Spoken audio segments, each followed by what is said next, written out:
Green house effect is a type of phenomenon. Green house क्या है बच्चों? एक तरह का फेनोमेनन है, घटना है, कुदरती मंजर है, जिसमें हायर वेवलेंथ का रे, जिसे हम लोग इंफ्रारेड रे कहते हैं, ये सूरज से आती है और जब ये हमारे एटमॉस्फेयर तक पहुंचता है तो हमारे एटमॉस्फेयर में डिफरेंट डिफरेंट टाइप्स के गैस प्रेजेंट होते हैं, जो इस रे को एब्जॉर्ब कर लेता है, कैद कर लेता है।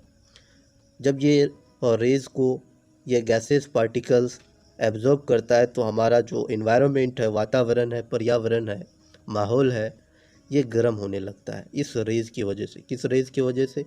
Infrared rays. इंफ्रारेड रेज़ का काम होता है अर्थ को गर्म करने का। और ग्रीन हाउस गैस का क्या काम होता है? हमारे अर्थ सरफेस में ठंडा और गर्मी को बैलेंस करके रखने का।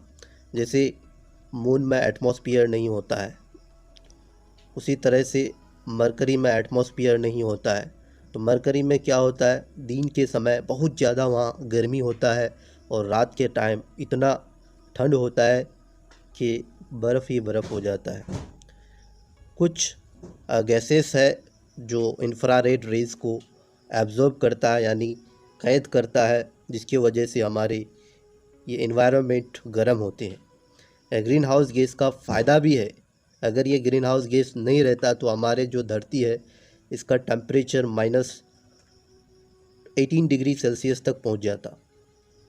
तो हम लोग इस धरती में यानी इस ज़मीन में अपनी ज़िंदगी को बसर नहीं कर सकते, इतना अगर नीचे चले जाता।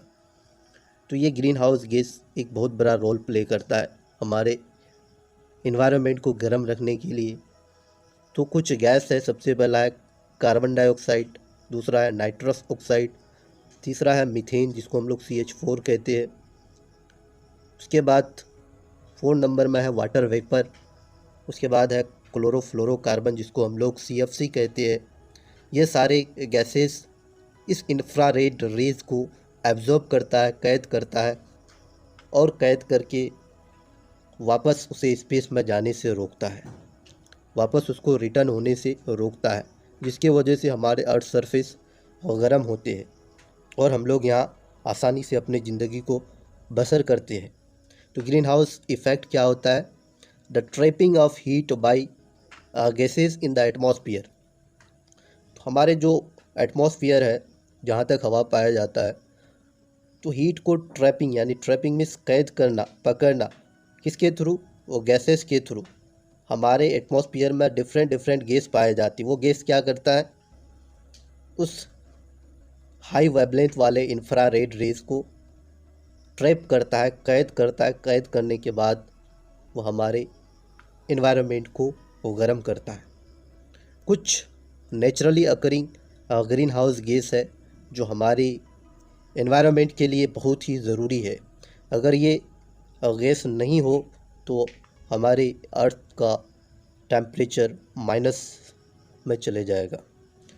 तो कुछ naturally occurring green house gas में सबसे पहला है वाटर वेपर, दूसरा है कार्बन डाइऑक्साइड, तीसरा है मीथेन, चौथा है नाइट्रस ऑक्साइड, पांचवा है वो ओजोन। ये सारे मिलकर के हमारे अर्थ सरफेस को गर्म करने का काम करता है। अगर ये ना हो तो हम लोग इस अर्थ में अपनी ज़िंदगी को बसर नहीं कर सकते हैं। उसके बाद green house gas that are not naturally occurring. कुछ ऐसा ग्रीन हाउस है जो नेचुरली नहीं पाए जाते हैं, इसको आर्टिफिशियल वे से साइंटिस्ट लोग लैब में खोज करते हैं।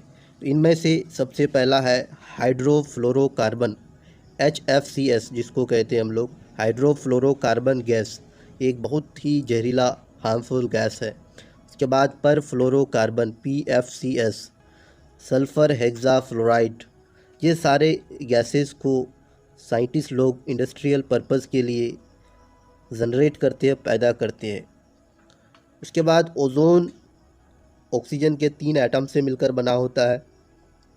Like a gas trap the UV rays and infrared rays to save us from this harmful radiation. Ozone stratosphere में पाए जाते हैं। इसका मेन काम होता है अल्ट्रा वायलेट रेज और इंफ्रारेड रेज को कैद करके वापस यानी स्पेस की तरफ मोड़ देता है और हमारे अर्थ सरफेस तक कुछ जो इम्पोर्टेंट है इंफ्रारेड उसको आने देता है और यूवी रेज से हमें ओजोन बचाता है। अगर ओजोन लेयर नहीं होगा तो ये यूवी रेज हमारे अर्थ सरफेस तक अगर डायरेक्टली पहुंच जाए तो कोई भी जीव जंतु, जानदार लिविंग ऑर्गेनिज्म जिंदा नहीं बचेंगे, सब कुछ जलकर राख हो जाएंगे।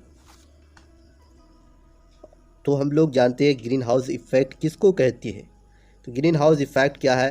अर्थ पर सन से निकलने वाली डिफरेंट वेवलेंथ वाली इंफ्रारेड रेज की वजह से पैदा होने वाली हीट की इफ़ेक्ट को ग्रीन हाउस इफ़ेक्ट कहते हैं। क्या शॉर्ट में हम क्या जानेंगे?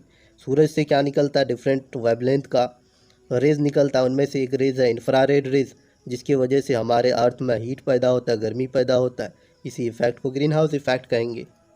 इतना शॉर्ट।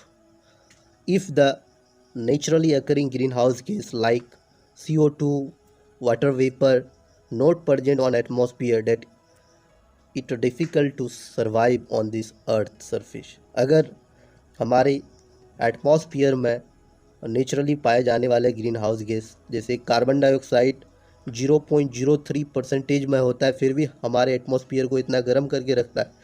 अगर ये हाईएस्ट क्वांटिटी में होता तो हम लोग मर ही जाते। इसकी क्वांटिटी बहुत ही कम है, फिर भी इतना हमारे एटमॉस्फेयर को ये गर्म करता है। वाटर वेपर, H2O, ये सारे naturally occurring green house gas हैं जो हमारे एटमॉस्फेयर को हीट करके रखता है। अगर ये नहीं रहे तो क्या होगा? Due to this green house gas the average temperature 15 degree Celsius are maintain. ये दोनों green house gas 15 degree Celsius temperature को मेंटेन करके रखता है हमारे एटमॉस्फेयर का।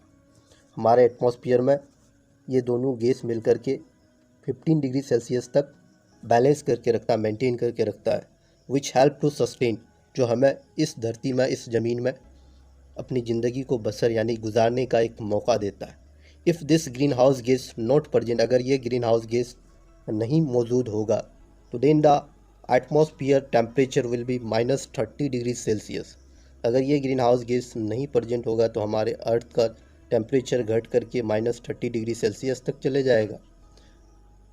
तो ये सबसे बड़ा इम्पोर्टेंट है। ये दोनों naturally occurring green house gas CO2, carbon dioxide और वाटर वेपर बहुत बड़ा रोल प्ले करता है अर्थ सरफेस को गर्म करने के लिए। उसके बाद ग्लोबल वार्मिंग क्या होता है? तो ग्लोबल वार्मिंग भी एक प्रोसेस है जिसकी वजह से